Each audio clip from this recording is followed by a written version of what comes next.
Hey, what's going on, guys? You are listening to Talk4, the quickfire podcast where we ask four great questions to unique and interesting people. Up here today on Talk4 is your host, Skupien. That's me. And our guest for today, Steve Sims, who will be in the fire line for today's questions. Steve, please introduce yourself and give us a quick rundown of what you do before I shoot some questions.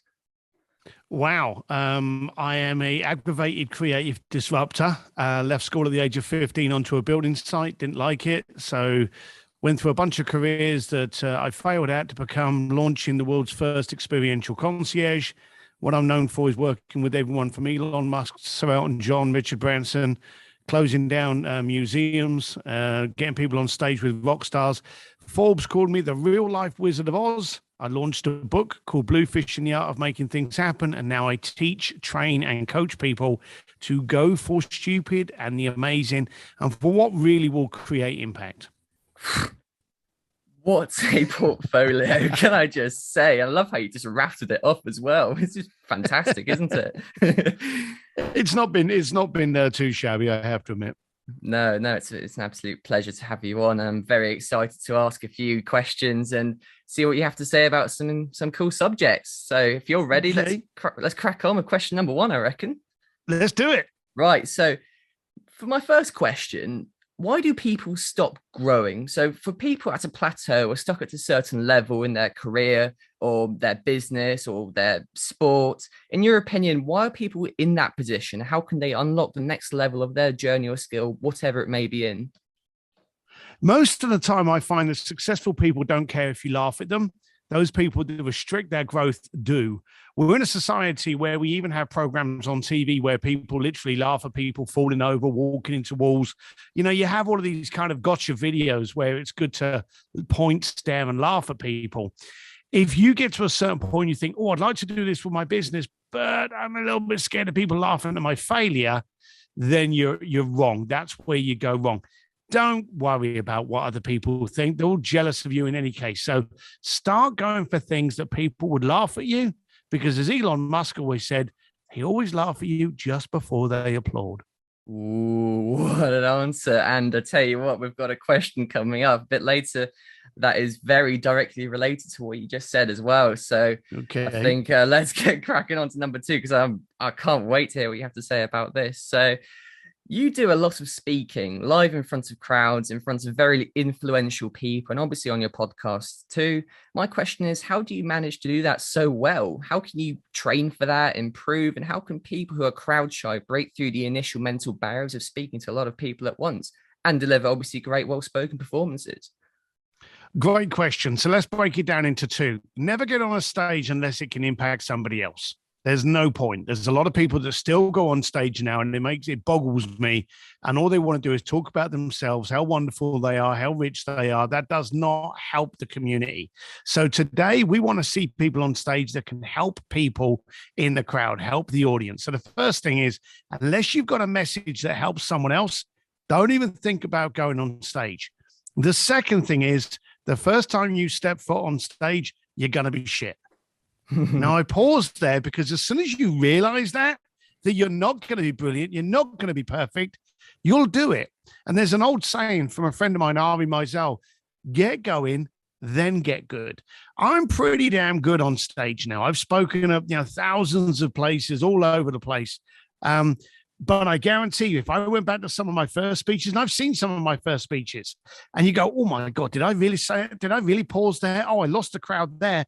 But unless you get going and unless you get on that stage to benefit the crowd, then you're not going to be given chance number two. And it's chance number 2, 3, 4, 5, where you start getting better. I did a speech, and I've been speaking for like 10 years now. I did a speech with a client of mine that's been a client with me for about 8 years. So he was pretty early on in my growth, and he was at an event that I spoke at probably about 2 months ago in San Diego, an event called Secret Knock with Greg Reed. And I spoke there, and he came back to me and he went, I have never heard you deliver so well. So you get better only by repetition. Understand that the first time you're going to do anything is going to be shit. And if you focus on the benefit of the attendees, you stop worrying about how you look. If you get on stage and you don't really care if your hair's done, but you focus on giving the best content in the planet, they'll invite you back. Brilliant stuff. And just out of pure curiosity for myself alone as well, do you still get nervous when you go onto stage and stuff, or are you so kind of grooved into your process and grooved into your speech and everything that comes as a part of it that you don't even need to think about nerves anymore? You just know you're going to perform and you can do it every time without having to think about it almost. Do you know they actually say that nerves and excitement create the same tendencies within your body? So I would say that I have a nervous excitement in every single speech. If I go to an event and I'm not excited, I'm not nervous, then I shouldn't be on stage. But quite honestly, every time I go, I'm getting in a ring, I'm getting on a racetrack, I'm prepared, I'm excited, I'm exhilarated. And those can often be confused with the words nervous. Nervous is when your whole body's tingling, your whole body's alive, you're focused, you can feel, hear, taste everything. You are at edge. And that's a brilliant position to be able to go onto a stage with.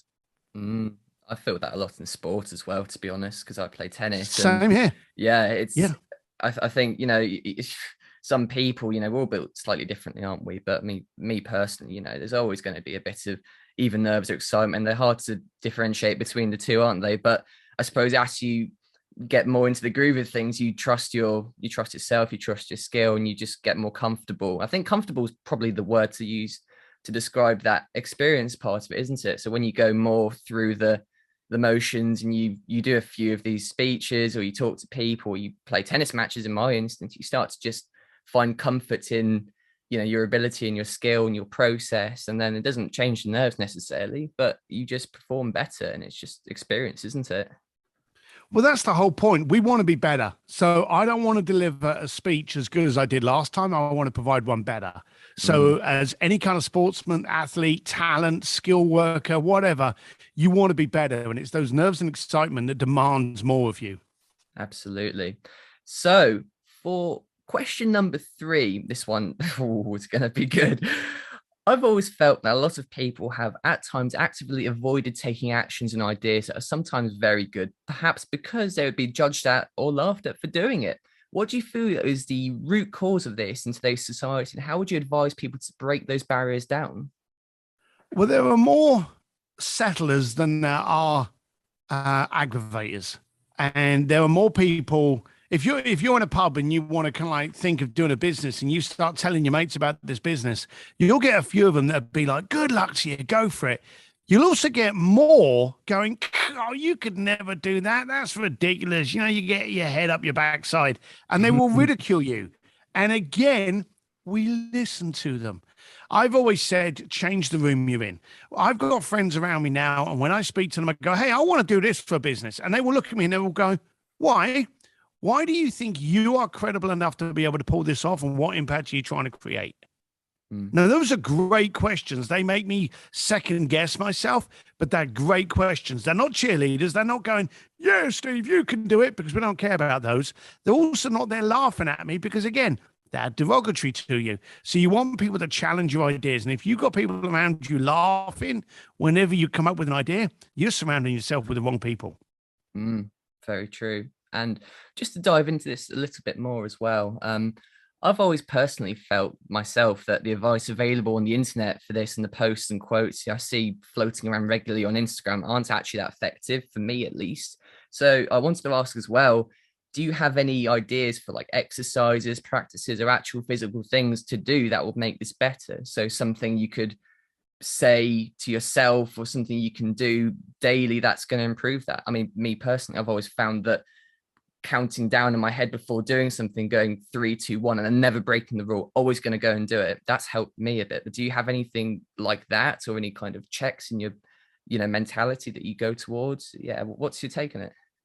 Well, you've got to break the habit, first of all. And the habit is the one that you created by listening to the people that you shouldn't. I like listening to podcasts. I like reading books. I like being part of Facebook community. I have a Facebook group called An Entrepreneur's Advantage with Steve Sims. And it's surrounded by people that are questioning each other, challenging each other, talking about different things. Change the room you're in. If you're in the room with a bunch of people that are going to laugh and mock your ideas, you're never going to grow.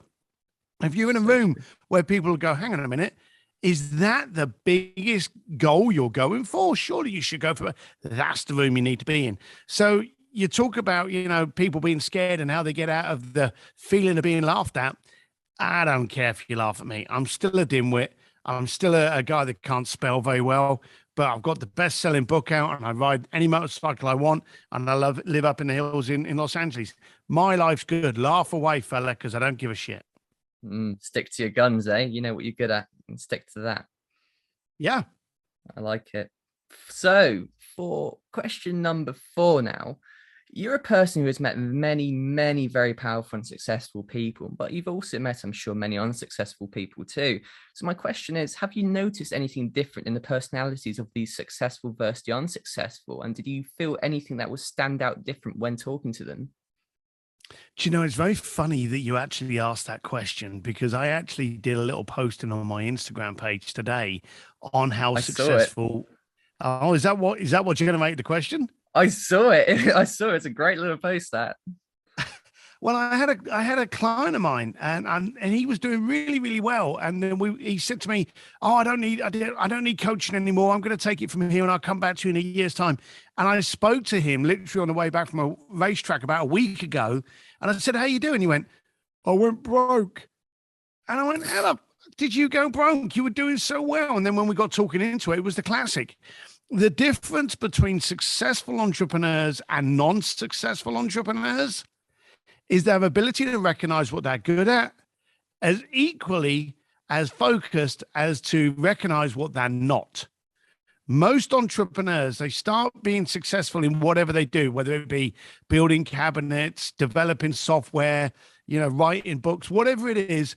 And then all of a sudden, that success means they have to start doing the marketing, the branding, the web design, the accounting, the invoicing, the bookkeeping, and all elements that they are not. The first thing you've got to do is itemize your skills, itemize the workload, and rent people on a per project basis to handle what you're not good at, so you can go back to your unicorn. But that's the big difference. Elon Musk knew that there was a whole bunch of stuff that he couldn't do. Hell, probably the biggest example in the planet is Steve Jobs. Could not write an element of code, not one single freaking line of it. But that didn't stop him building the biggest computing brand and culture in the planet, because he knew what it wanted to do. How he got to doing it, hey, that was just details. Hire someone for those.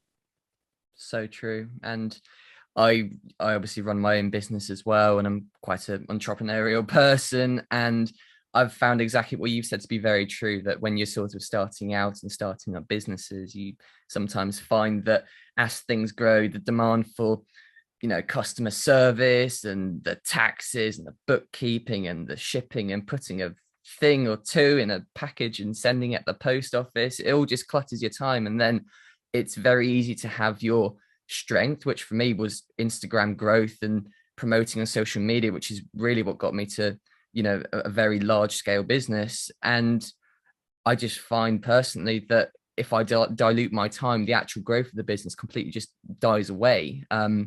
So yeah, you're right. It's very essential for people to utilize their strengths and keep focused on them, and then fill up the gaps around that, with other people who are good at their strengths. Because in one of my last podcasts, we were talking a lot about talent as well, and how people have, their unique roles and talents and skill sets in the business and, in the world in general. And people are obviously experts and have expertise. And I think that people need to follow that. And then for people, in charge of businesses, it's good to recognize these kind of traits and these talents and skills in people, and then apply them and get them as part of the team, I think. Yeah, smack on. It's your biggest flaw, to start doing shit that you're not good at. Absolutely. So true. And there's one more thing I wanted to ask as well, just considering on the subject right now of it. It's something that's interested me for a while, and talking to someone obviously who's spoken to a lot of these, successful people, I wanted to ask as well, if you could debunk the common theory that money doesn't buy happiness and that rich people are not happy deep down. Have you ever found that to be true, or is it an excuse people tell themselves to feel better about not being successful? It's an absolute myth to try and give you an excuse to remain poor. Mm-hmm. People sit there and go, "Oh, money doesn't make you happy." it's like anything, too much of anything doesn't make you happy if you're not focused, loving, got friends, got relationships, good brand. You could rob a bank and have billions of dollars and never be able to enter a country for fear of being imprisoned.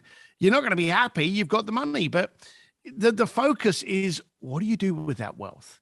And that's where you go from money, which is usually classed as being rich, into wealth and success. What do you do with it? Can you take that money and impact schools, impact education, impact growth, look after your family, look after your parents? You start looking after those people with the money that you've built, trust me, you're happy. But if you just sit there counting the dollars and doing nothing with it, i.e. create no impact with it, yeah, you're not going to be happy. But get off that bullshit fence.